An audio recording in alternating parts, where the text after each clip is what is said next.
Fundi, kuna hili swala tuliuliza kwamba vipi, kuna mwingine anakuambia unapotega pampu lazima tuangalie kwenye flywheel. Yaani kwamba kwenye flywheel nako kunasemekana kama kuna timing nako. Hili swala wewe unalizungumziaje? Hapa kwenye flywheel hakunaga timing, ila kuna degrees. Sawa? Hizo hapo degrees zinakufanya uadjust kidogo ili uweze kuiteka pampu yako vizuri. Njoo angalia hapa.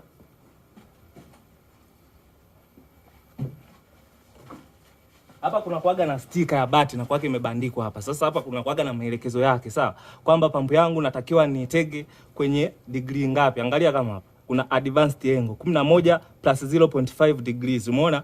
Kwa hapo utaitwini kidogo, utaizungusha kidogo mpaka kwenye nani? Hapa kwenye blousing. Sema hapa hauwezi ukaona kumlazi, sawa? Hapa kuna kuaga ukilala kwa chini kuna kuaga na kamstari kwenye blousing. Sasa hapo utazungusha flywheel yako itakupeleka mpaka kwenye kuna kamstari katikati pale. Kuna kuaga na kamstari wamekata. Sasa degrees zako utakuwa unaisogeza. Kama unataka utegee kwenye 10, kwenye 11, hapo utaisogeza mpaka pale. Ndio kazi ya hizo degrees kwenye flywheel. Maana na uhakika kama utateka kwenye OT, sawa?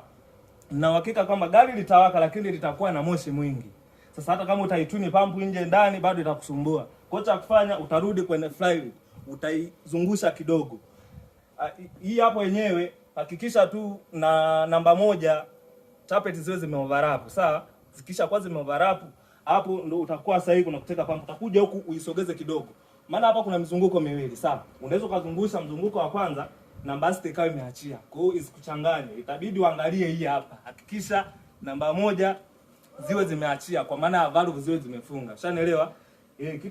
Kitu kingine nahisi swali lako nimelijibu. Sawa.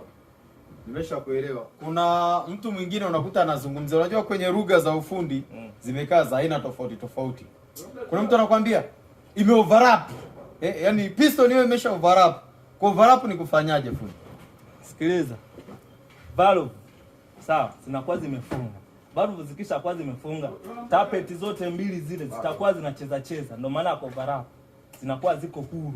Maana yake hapo nitegemee kwamba itakapokuwa labda piston namba 1 zile push rod nikazizungusha, zinakuwa zinazunguka hivi. Kwa natakiwa ziwe ziko loose. Ziko loose. Maana yake zinapokuwa zimebana, maana yake hiyo haija overlap.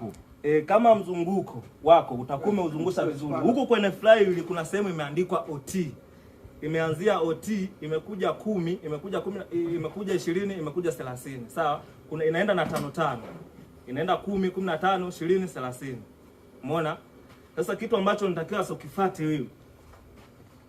Yaani ukishazungusha mzunguko wa kwanza, hakika